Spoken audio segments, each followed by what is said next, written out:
कि नहीं, इनको नहीं मिलना चाहिए, ये यादवों की पगड़ी है, ये यादवों को मिलना चाहिए। वो पगड़ी जो गणेश गुरु दिए थे वो हरिनंदन के अलावा और किसी के हाथ नहीं गई। रामलाल खलीफा के कोई अठांग दशंग चवांग सब नहीं लिखे आती है। पहले हम बिरहा थोड़ा गाते भी थे और कुछ लिखते भी थे।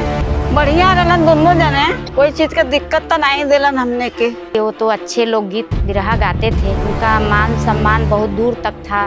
पुजारी जी को हमने एक आध दो बार देखा है, लेकिन ये लोग बगावत करने वाले थे।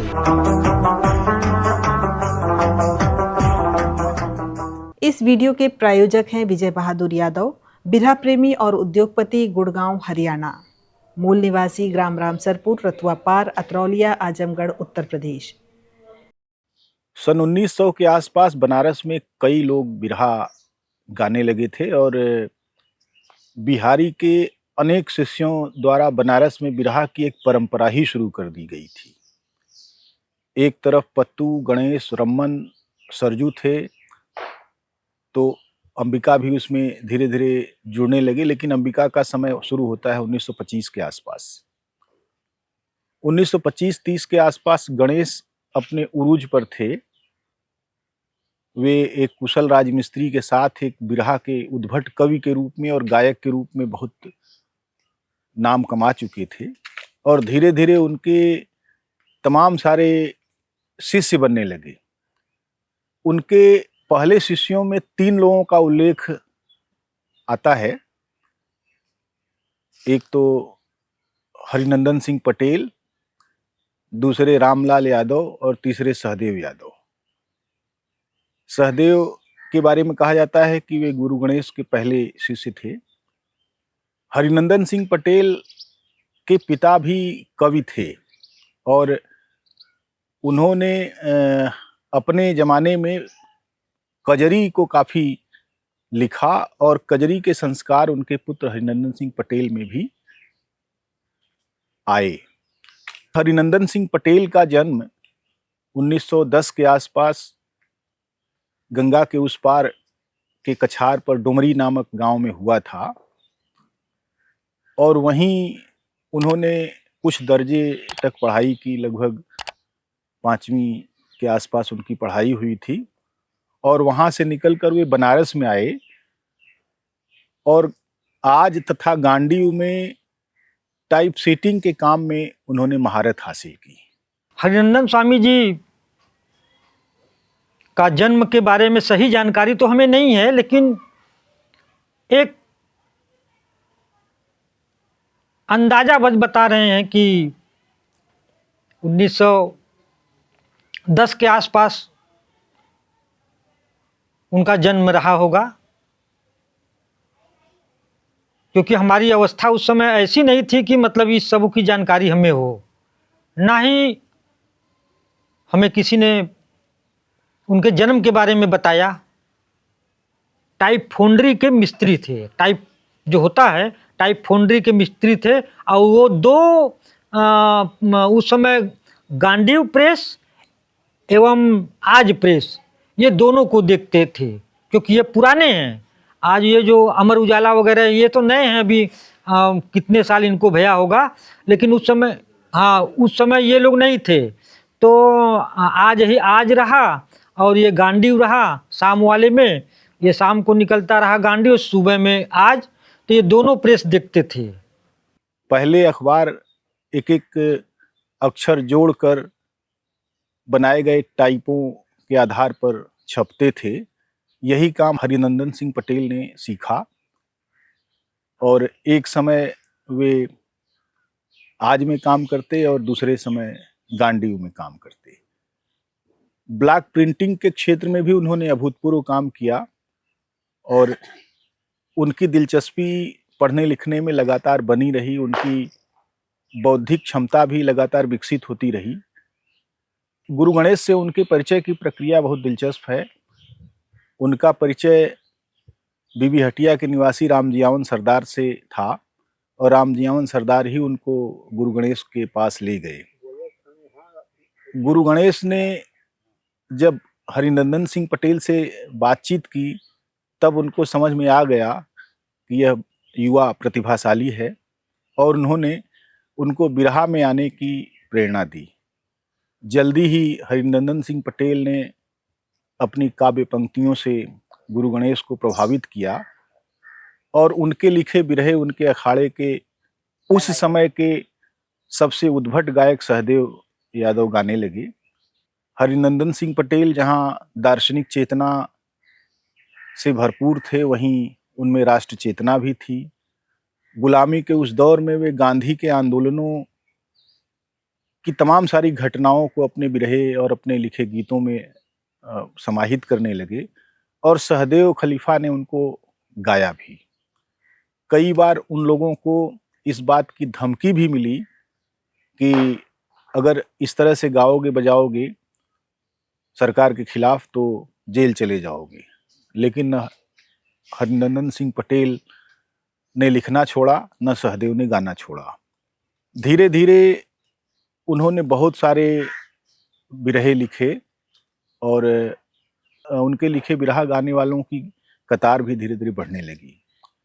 सजय खलीफा थे, राम जियावन खलीफा थे और सीताराम गणेश खलीफा का लड़का थे, आते रहे। और लोग भी आते रहे। झगड़ू खलीफा थे, आते रहे। और रामधारी थे, वो भी आते रहे। उनका फोटो हमारे पास है। और भी लोग है, गांव के कटेसर को लोग रहे। गली गली कहते रहे, एक दयालु दयालु कहते रहे। ये सब कोई आते रहे। बुल्लू कहते रहे, एक वो आते रहे। आने जाने वाले तो सब गुजर गए हैं वक्त।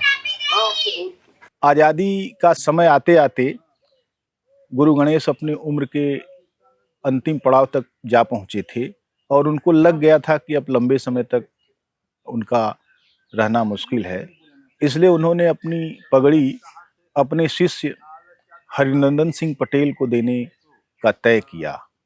और यह बात जब रामलाल को पता लगी तो उनको मानने वाले उनके शिष्यों ने इस बात का विरोध किया और कहा कि यह बड़ा गलत होगा कि एक यादव की पगड़ी एक पटेल को पहनाई जाए। लेकिन गुरु गणेश ने कहा कि नहीं, यह संपत्ति का कोई बंटवारा नहीं है, यह बौद्धिक परंपरा और बौद्धिक विरासत है जिसे वही ले सकता है जो उस योग्य हो। और निश्चित रूप से हरिनंदन सिंह पटेल इस मामले में बहुत प्रखर थे और उनके योग्य उत्तराधिकारी भी। गणेश गुरु की जो है उम्र हो गई थी कि अब ये मतलब बुजुर्ग हो गए हैं, अब इनको जो है इनकी मृत्यु होने वाली है। तो उन्होंने सोचा कि इतने सारे लोगों के बीच में हम हमारे जो जिसको हम समझ रहे हैं कि हाँ ये उत्तम है, उनको सम्मानित किया जाए। पगड़ी बांधकर वो सुपुर्द किया जाता है। तो उन्होंने अपना पगड़ी बांधकर कहे कि देखिए भाई, इस बिरहा जगत में सबसे बढ़िया लेखक हरिनंदन कवि हैं, इनको जो है ये पगड़ी दिया जाता है। तो उसमें कितने लोग वहाँ पर उनका बहिष्कार किए कि नहीं, इनको नहीं मिलना चाहिए, ये यादवों की पगड़ी है, ये यादवों को मिलना चाहिए। तो उन्होंने कहा ठीक है, यादवों की पगड़ी है तो लो, इनका ये गाना है। वो 2 अक्षर से गाना उनको दिए कि देखो ये गाना है, मेरे रोम रोम में हे रामा मुरारी रम रहे। ये गाना इनका है लिखा, इनका जो जवाब देगा उसी को हम पगड़ी बांध देंगे। तब वो जो है कोई नहीं वो को लिख पाया, उसका कोई उत्तर नहीं दे पाया। जब कोई उनको आधी घंटे का समय दिया गया, आधी घंटे में जब कोई नहीं उसको लिख पाया तो कहें अब बोलो, अब तो इनको पगड़ी बांधना चाहिए।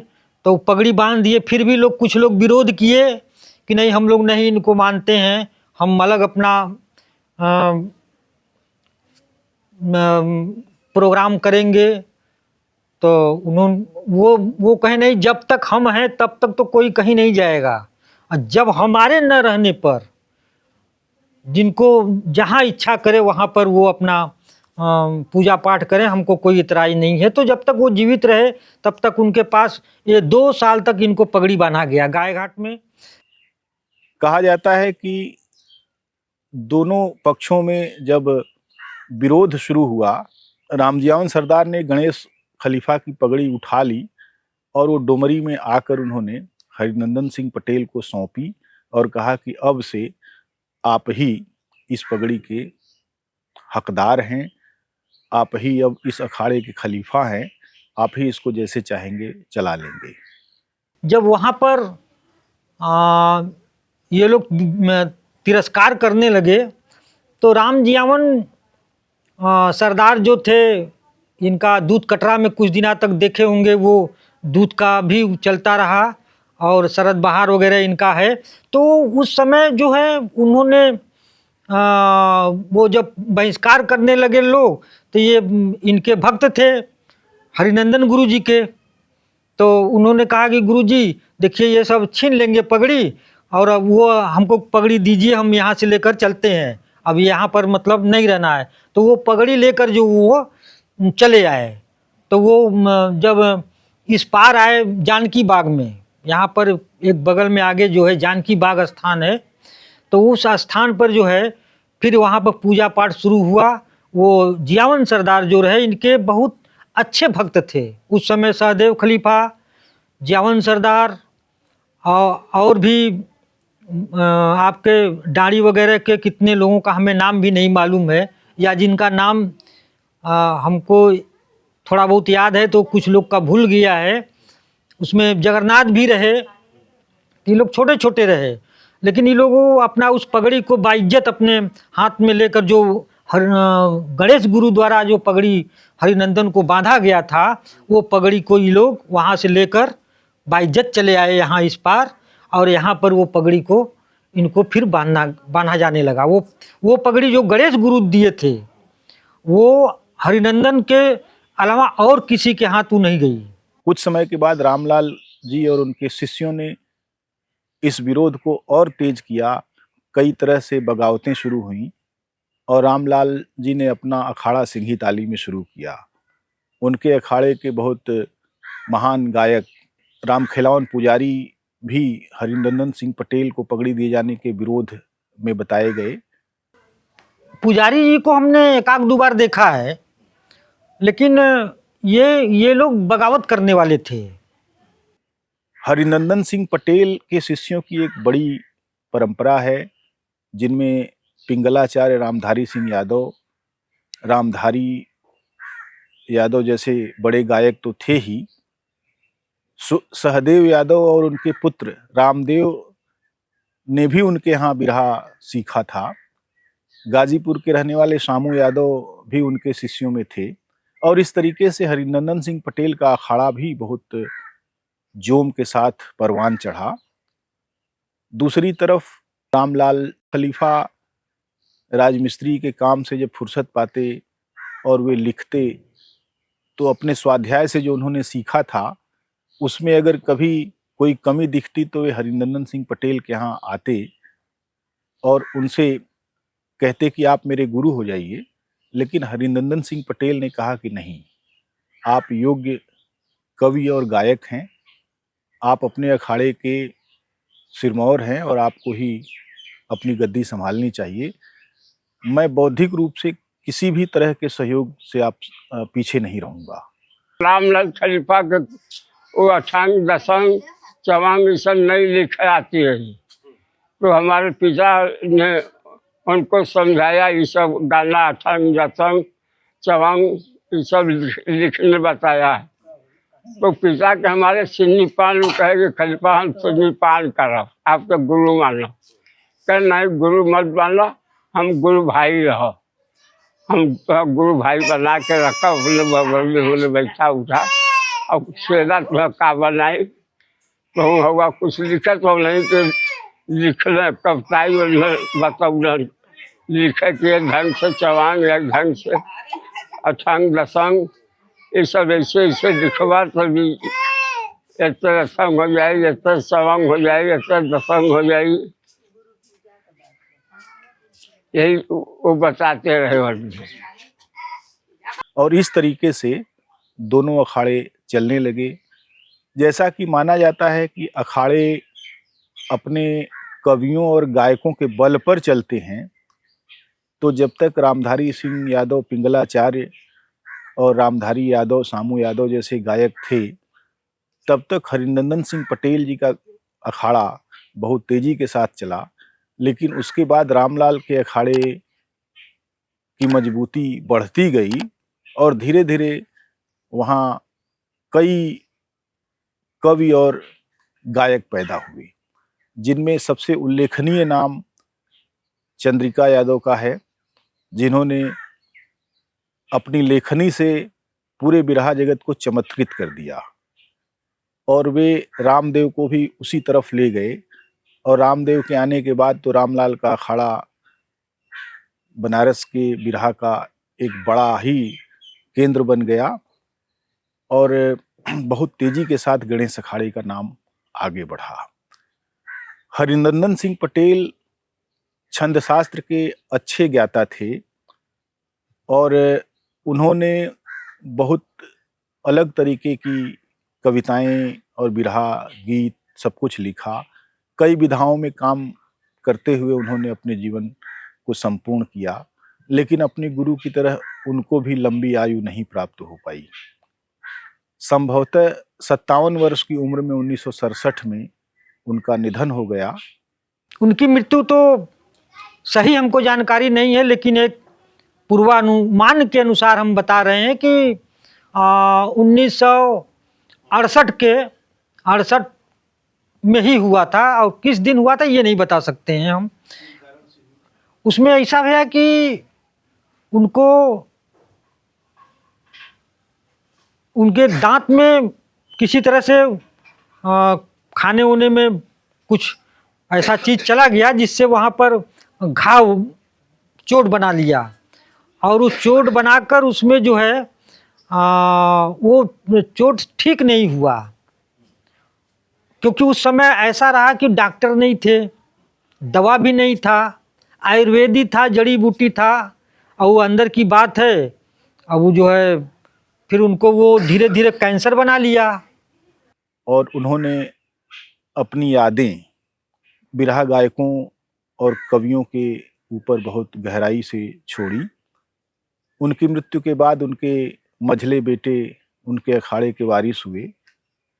वे खुद एक बड़े गायक थे, लेकिन गणेश अखाड़े में वीरता और ओज का जो बोलबाला था, उसके कारण बहुत ऊंची आवाज में गाने के कारण जल्दी ही वे टीबी के शिकार हो गए और उनकी भी मृत्यु हो गई।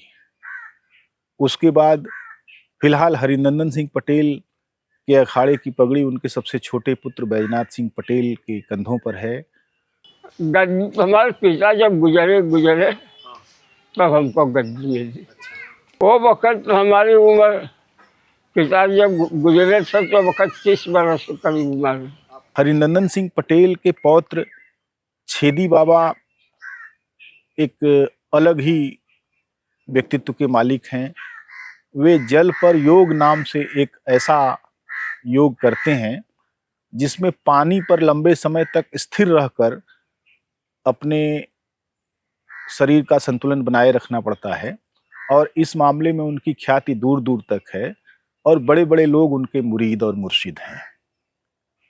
छेदी खलीफा ने उनके बारे में जो बातें बताई, उससे लगता है कि वे अपने बाबा की परंपरा को बहुत आगे ले जाने के बारे में सोच रहे हैं।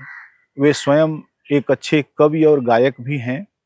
हालांकि अपने पारिवारिक दायित्वों के कारण वे अब बिरहा को उतना समय नहीं दे पा रहे हैं, लेकिन किसी न किसी रूप में वे मानते हैं कि उनके ऊपर अपने परिवार ही नहीं, गुरु गणेश अखाड़े की परंपरा का एक बड़ा जिम्मा है जिसे वे निभाएंगे। पहले हम बिरहा थोड़ा गाते भी थे और कुछ लिखते भी थे। आज भी कुछ लिख लेते हैं, किसी की फरमाइश होती है तो कुछ समय समय पर लिखते रहते हैं। अभी डुमरी गांव में हरिनंदन सिंह पटेल द्वारा बनाया गया घर सुरक्षित है, जिसमें छेदी बाबा का परिवार रहता है। वे अपने बाबा की स्मृतियों को, उनकी तस्वीरों और उनकी कविताओं को सुरक्षित रखे हुए हैं और यह सुखद संकेत है कि पटेल जी के जीवन से जुड़ी अनेक यादें अभी भी उनके परिवार में सुरक्षित हैं। बढ़िया रहलन दोनों जने, कोई चीज का दिक्कत तो नहीं दिलन हमने के, चल गइलन। बाबूजी के उनके तो समझे कि कंसन बल मन गइलन, बूढ़ा रहलिन नोतरे मरलिन। वो लोग का कर प्रियजन भलता सब कुल बार। बूढ़ो का व्यवहार तो बढ़िया रहल, खान पान दूध मलाई ये कुल सब कुल खात पियत रहन, भैंस रहली बखत सब कुल रहली, यही कुल खियाल पियाल जात रह, गृहस्थी रहल करल जात रहल। ससुर जी के बारे में तो बहुत हम कम जानते हैं। माता जी उनका बयां करती थी, बहुत करती थी कि देखिए वो तो अच्छे लोकगीत बिरहा गाते थे। उनका मान सम्मान बहुत दूर तक था, दिल्ली कलकत्ता हर जगह जाते थे। एक जगह माता जी बता रही थी कि गए थे गाना गाने के लिए और वहाँ दोनों पार्टी थी और कह रही थी कि वहाँ जब बिरहा लड़ गया तो उसका उत्तर वो मांगने लगे। जब एंटी पार्टी वाले तो बोले कि अगर इस बिरहा का जवाब नहीं दोगे तो आपको यहीं पर दफन कर दूंगा। तब वहाँ से माताजी बता रही थी कि वहाँ से चिट्ठी के द्वारा लिखे पिताजी कि पिताजी हमें इस गाने का जोड़ बताकर लिख कर दीजिए। तो यहाँ से हमारे वो परदादा जो थे वो यहाँ से लिख कर के चिट्ठी द्वारा भेजे, तो वहाँ गाए और वहाँ का विजयी प्राप्त हुए। इसलिए हम लोग उनके पर नाज रखते थे। 57 वर्ष की उम्र में मुख के कैंसर के कारण उनकी मृत्यु हो गई, लेकिन उन्होंने बिरहा को जो योगदान किया वह बिरहा के इतिहास का एक अमर अध्याय है। हम उनकी स्मृति को नमन करते हैं और आपसे निवेदन करते हैं कि अगर आपने इस चैनल को अब तक सब्सक्राइब नहीं किया है तो कृपया सब्सक्राइब करें और इसे ज्वाइन भी करें तथा यथासंभव आर्थिक सहयोग भी करें, जिससे कि हम इस अभियान को बहुत आगे तक बढ़ा सकें। नमस्कार। इस वीडियो के प्रायोजक थे विजय बहादुर यादव, बिरहा प्रेमी और उद्योगपति, गुड़गांव हरियाणा। मूल निवासी ग्राम रामसरपुर, रतुआ पार, अतरौलिया, आजमगढ़, उत्तर प्रदेश।